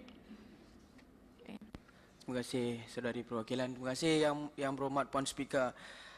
Saudari DB 17, kita kupas balik, saya ingin menyentuh balik di mana saudari sentuh isu berkaitan dengan tabung derma siswa, di mana tabung derma siswa ini diniatkan untuk membantu mahasiswa-mahasiswi anak watan Perak, ya, untuk kita jaga kebajikan mereka, untuk kita bantu mereka, alright, yang dalam erti konteks bahasa kasarnya tidak memilih bulu, tuan-tuan dan puan-puan.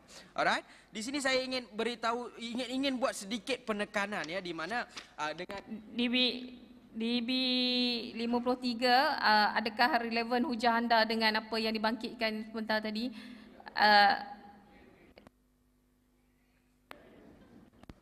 Boleh katanya. Okey, sebenarnya apa yang dibangkitkan adalah DB 53 mungkin nak melontarkan pandangan sekali. Jadi ada perintah tetap, kita dahulukan perintah tetap.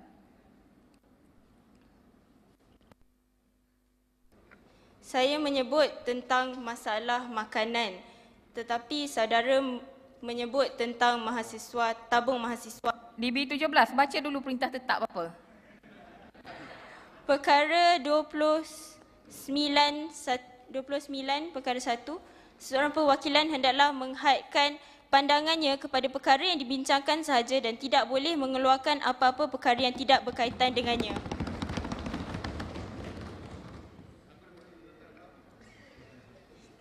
Jadi saya tidak dapat lihat relevan perkara. Okey, DB 17. Okey, cukup.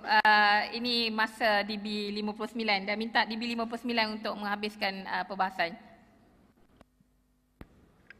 Sedikit saja untuk menyambung apa yang dipersoalkan oleh DB 17. Okey, sebenarnya yang segan-segan tu bukan budaya mahasiswa-mahasiswi. Sebab kita dah pergi universiti, kita dah jadi dewasa untuk mengambil makanan tu. Kalau kita segan, macam mana kita nak bantu negeri Perak? Okey, itu saja. Akhir kata, saya berharap agar apa yang telah saya bangkitkan dan segala penambahbaikan mendapat perhatian dan sewajarnya. Sekian, terima kasih. Saya DB 59 mohon menyokong. Terima kasih kepada perwakilan DB 59. Antara isunya mengenai masalah mahasiswa-mahasiswa kita tak cukup makan di APT, sedangkan ada usaha-usaha yang telah dibuat untuk membantu mereka. Saya pernah merasai pengalaman-pengalaman itu, termasuk masak Maggi. Ya, tetapi saya kira kadang-kala sedikit kesusahan itu akan memberi makna kepada kesenangan yang kita akan kecapi. Jadi saudara-saudari perwakilan, masalahnya sekarang ialah usul yang telah dibawa oleh perwakilan DB 27 yang berbunyi menubuhkan tabung dana khas anak Perak yang bertujuan untuk memperkasakan pendidikan Islam di samping memperluaskan skop peluang kerjaya dan memantapkan infrastruktur sukan serta mengintegrasikan kebudayaan dan kesenian, telah mendapat sokongan dan telah pun dibahaskan. Justru dijemput saudara perwakilan DB24 untuk membuat penggulungan bagi usul ini. Dipersilakan. Saudara-saudari perwakilan DB24 sebentar ya. Jadi sebelum saya ni, maafkan saya harap sekali lagi kita fokus kepada usul yang hendak dibangkitkan. Jadi harap penggulung daripada usul 3 ini dapat betul-betul membuat penggulungan seperti matlamat asal usul ini dibentangkan dalam Dewan Yang Mulia ini. Dipersilakan DB24. Terima kasih Yang Berhormat Puan Speaker. Assalamualaikum warahmatullahi wabarakatuh. Salam sejahtera. Salam Perak Aman Jaya. Salam Dewan Belia. Seafdalnya, saya mendahului sesi pergulungan Dewan pada petang ini dengan kalimah suci Bismillahirrahmanirrahim. Alhamdulillah, pada petang di dalam Dewan Yang Mulia, kita sekali lagi diberikan kekuatan, kesihatan dan keinginan tinggi untuk bersama-sama membawa perubahan serta perbaharuan berterusan bagi negeri Perak agar hasilnya nanti dapat dimanfaatkan oleh anak-anak bangsa di masa hadapan. Justeru, saya ingin mengambil peluang pada kesempatan ini untuk mengucapkan berbanyak terima kasih kepada perwakilan kerana telah turut serta mengambil bahagian dalam sesi perbahasan usul jawatankuasa 3. Sesungguhnya, sesi rundingan perbahasan ini mempunyai nilainya yang tersendiri kerana kita tidak dipilih untuk berbahas semata-mata tetapi untuk memilih untuk bermufakat lagi menjunjung amalan demokrasi negara yang dipegang sejak 5 dekad.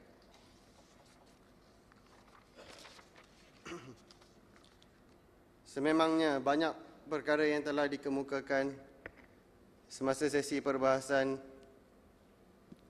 ini, sama ada berbentuk soalan-soalan, cadangan, sokongan, malah tidak kurang juga respon yang berbentuk teguran.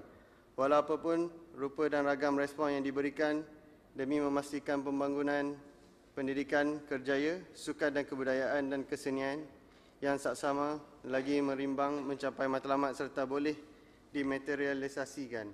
InsyaAllah inilah dia berkat muafakat di mana setiap di antara kita pada hari ini sanggup berkompromi dan berlebih kurang tanpa mengira sebarang perbezaan, hanya semata-mata menuntut sebuah negeri yang jauh lebih maju, lebih progresif dan berdaya saing. Yang Berhormat Puan Speaker, saya berterima kasih kepada perwakilan DB07 yang menyokong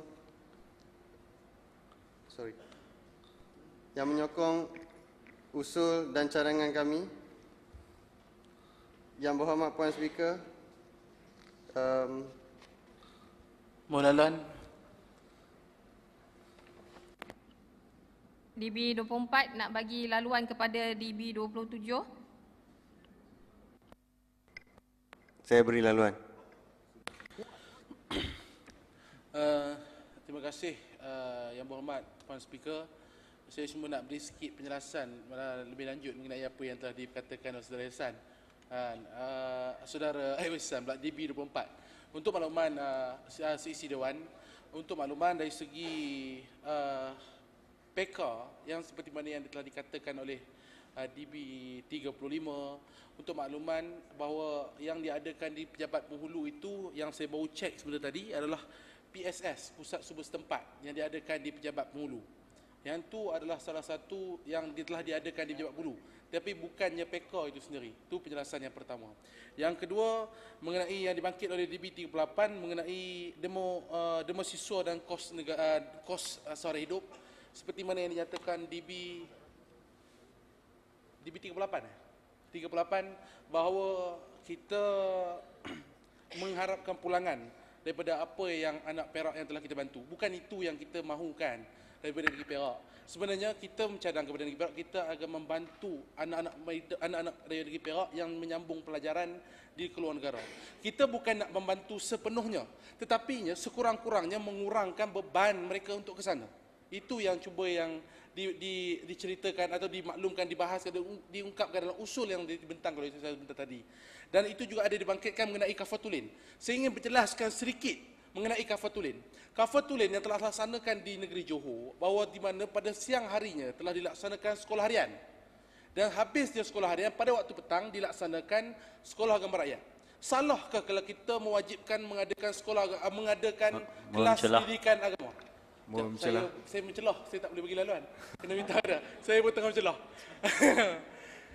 DB27 juga mencelah, tapi sebab DB24 bagi masa yang lama pada DB27, jadi yang nak mencelah atas mencelah ni dia tak boleh, dia kena minta kepada kebenaran speaker juga. Oleh demikian, tak menjadi satu kesalahan kalau kita mewajibkan pendidikan agama Islam kepada anak-anak di negeri Perak. Dan ini adalah satu kebaikan. Mencelah Puan Speaker. Kena habiskan dulu pencerahan daripada DB24 dan saya akan DB27 dan saya akan tanya kepada perwakilan DB24 sama ada untuk bagi pencerahan. Jadi DB27 rasanya panjang lagi ke pencerahan ni. Ni bukan macam mencelah ni, macam membahas lah ni. Sikit. Saya nampaknya macam ada nampak ketidakfahaman. So saya nak berikan sedikit penjelasan dan penjelasan. Okey. Sebab saya tahu kalau saya mencelah waktu ini mungkin tak ada yang boleh mengganggu. Oleh demikian sedikit pencerahan yang boleh saya berikan. Kafatulin yang dilaksanakan yang di negeri Johor adalah satu sistem di mana kita mewajibkan pelajar-pelajar di sekolah harian untuk belajar di sekolah harian itu sendiri adalah sekolah agama rakyat. Dan bagi yang beragama Islam, itu adalah option kepada ibu bapa yang berada di sekolah harian. Kalau dia memilih anak dia, kalau anak dia tak mahu, itu bukan satu kewajipan. Tetapi kalau kita dapat wajibkan pendidikan agama kepada anak-anak negeri Perak, alangkah baiknya kerajaan negeri Perak ke atas kesenambungan jati diri modal insan anak-anak negeri Perak dalam bidang agama. Selain itu juga, saya ingin yang terakhir mengenai derma siswa sebentar tadi, boleh saya rangkumkan. Saya sebenarnya ingin membawa seisi dewan satu pandangan bahawa kita selama ini membantu pelajar-pelajar di dalam negara. Kenapa kita menganaktirikan pelajar-pelajar di luar negara? Itu yang saya nak tegaskan. Dan saya harap dengan adanya sedikit bantuan melalui Yayasan Perak. Dan apa yang dinyatakan dalam usul saya sebentar tadi adalah apa yang dilaksanakan oleh Yayasan Perak. Dalam bantuan per semester peringkat awalan untuk bantu anak-anak Perak. Dan saya rasa harap dan saya mengangkat suara agar tuan-tuan semua menyokong usul ini dan membantu anak-anak Perak yang belajar di luar negara. Terima kasih. Okey, terima kasih perwakilan DB27. Teruskan perwakilan DB24 untuk membahaskan penggulungan yang dibuat.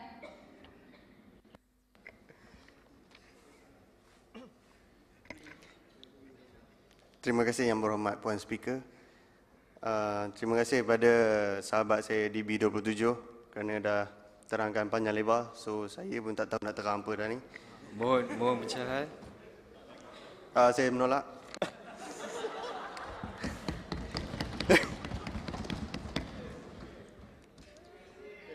Dan DB24.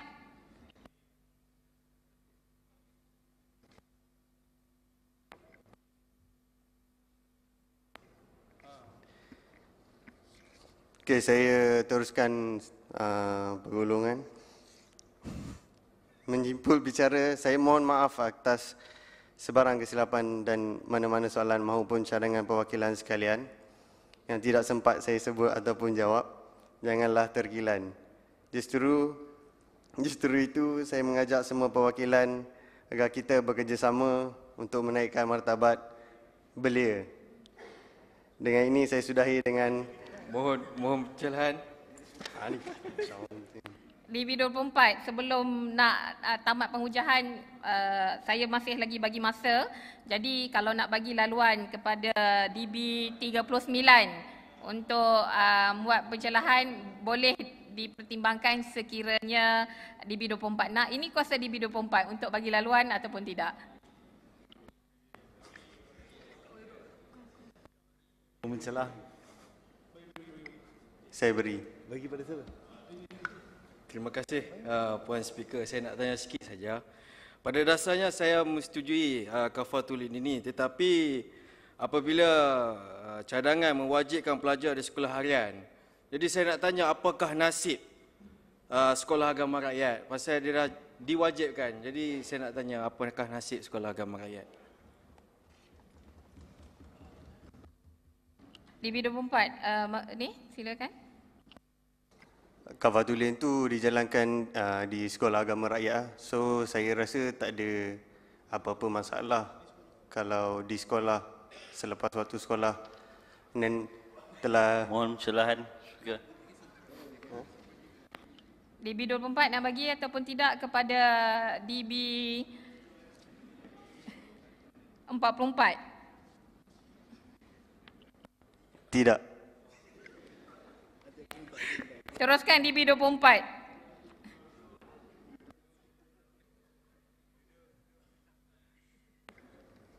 Okey, saya teruskan gulung ya. Silakan. Ini floor DB24 sama ada nak bagi ataupun tidak kepada rakan untuk membuat pencerahan, tapi sekiranya dirasakan maklumat-maklumat yang ingin disampaikan oleh para perwakilan lain boleh membantu untuk mengukuhkan usul-usul yang dibawa, saya kira eloklah perwakilan DB24 membagi laluan. Tetapi sekiranya DB24 mempunyai hujah-hujah yang tersendiri, jadi teruskan dengan hujah dan membuat penggulungan sebelum kita tamatkan persidangan kita pada hari ini. Izin laluan. Baru dia nak cakap. Saya bagi laluan. Terima kasih kepada DB24 Yang Berhormat Puan Speaker mengenai kerisauan daripada pihak-pihak DB yang lain tentang kafatulin. Memandangkan senario pada hari ini, apabila kita melihat pelajar sekolah menengah diuji dengan subjek pendidikan Islam, ada yang tidak boleh mengucap, ada yang tidak boleh membaca Fatihah dengan betul. Sedangkan Fatihah itu adalah rukun dalam solat. Tetapi kalau kita melihat kesibukan dengan kelas tambahan, kenapa tidak kita laksanakan walaupun seminggu 2 kali pun, asalkan kita ada kelas yang dinamakan kafatulin itu. Jika kita tidak laksanakan semua hari, tapi kita boleh laksanakan seminggu 2 kali. Tapi ini memandang serius kerana majoriti masyarakat di Malaysia amnya dan Perak khususnya adalah penduduk Islam. Ini bagaimana mencorak generasi belia pada masa hadapan jika mereka tidak dididik dengan asas iman. Kita lihat di luar negara, dan baru-baru ini ada seorang pelajar di luar negara, saya lupa negara yang mana, yang mendeklarkan, yang mengisytiharkan dirinya etis, tidak percaya pada Tuhan dan berkahwin dengan sesama sejenis. Ini amat membimbangkan kita. Dan bagaimana keutuhan itu orang Islam? Melainkan kalau bukan Islam mungkin dia ada agama, dia ada kesesuaian untuk agama, tapi dalam agama kita melarang. Tapi itulah, saya harap semua perwakilan bersetuju untuk melaksanakan program kafatulin ini. Sekian, terima kasih. Mohon pencerahan. Saya terima. DB24 kalau ikutkan masa telah pun tamat. Jadi saya masih lagi memberi ruang sekiranya DB24 untuk bagi pencerahan kepada DB22. Saya beri laluan. Okey, teruskan. Terima kasih kepada DB24. Yang Berhormat Puan Speaker, saya ingin memperjelaskan sedikit ya mengenai sukan perspektif OKU. Apa yang diusulkan dalam cadangan kami adalah bukannya pembinaan kompleks sukan. Ada yang ramai yang faham bahawa pembinaan kompleks sukan, kami faham Jika berkaitan dengan pembinaan, dia akan makan belanja yang tinggi. Lagi-lagi pembinaan kompleks sukan OKU, perbelanjaan dia lebih tinggi daripada kompleks sukan pada orang yang normal. Okey, kami cuma nak minta mesra OKU. Kita ambil contoh Stadium Perak sendiri. Stadium Perak sendiri tidak mempunyai utility dari segi facilities di mana untuk belia-belia OKU. Yang paling mudah kita ambil walkway pun kita tak ada untuk nak sampai kepada tempat duduk dan juga untuk akses ke tandas. Itu adalah contoh yang paling terdekat kita boleh bagikan untuk belia kita sendiri. Itu adalah cadangan itu yang kita dia ambil dalam pemikiran kami sebelum kami menyediakan usul ini untuk OKU. Sekian, terima kasih.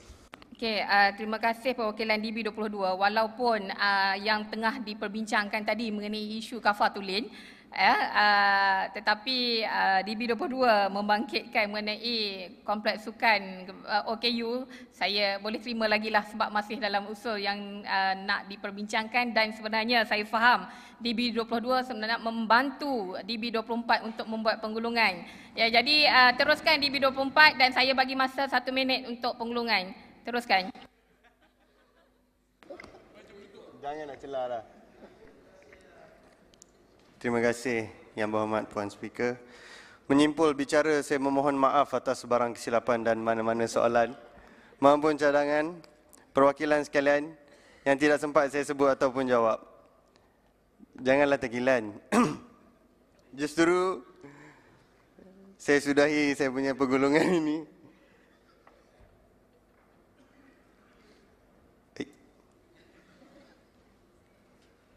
Saya sudahi ucapan pergulungan pada hari ini dengan ucapan kata-kata hikmat Dato' On. Nasib bangsa kita hanyalah akan dapat diperkenalkan dengan kesatuan hati. Di antara kita juga dan kesatuan kebangsaan kita itu hanyalah akan dapat diperlihara dengan berpegang teguh kepada suatu kepercayaan yang lebih besar dan lebih tinggi daripada bangsa itu sendiri. Sekian, wabillahi taufiq wal hidayah. Wassalamualaikum warahmatullahi wabarakatuh. Saya mohon menyokong.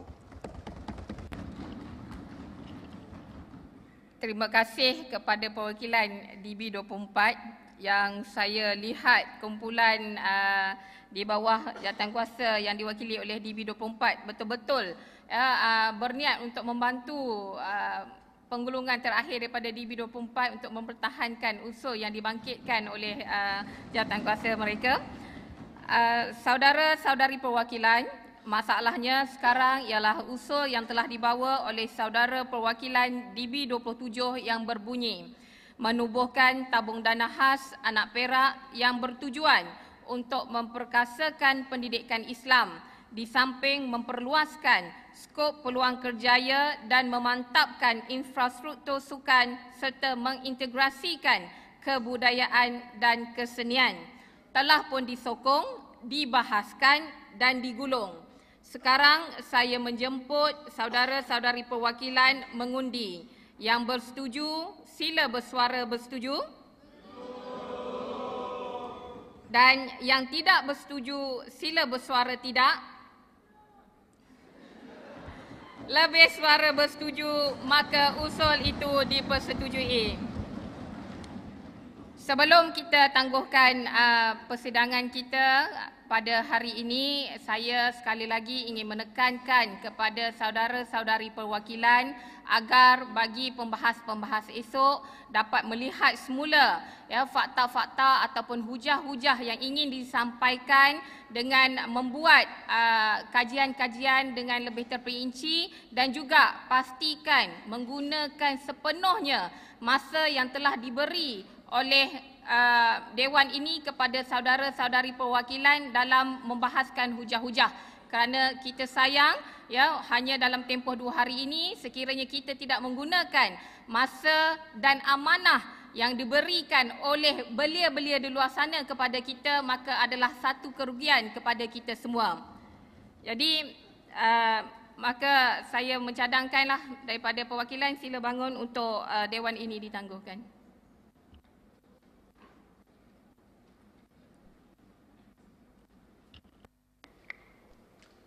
Yang berhormat Puan Speaker, saya mengusulkan supaya Dewan ini ditangguhkan. Ada sokongan? Yang berhormat Puan Speaker, saya menyokong. Sekarang saya mengumumkan Dewan ini ditangguhkan.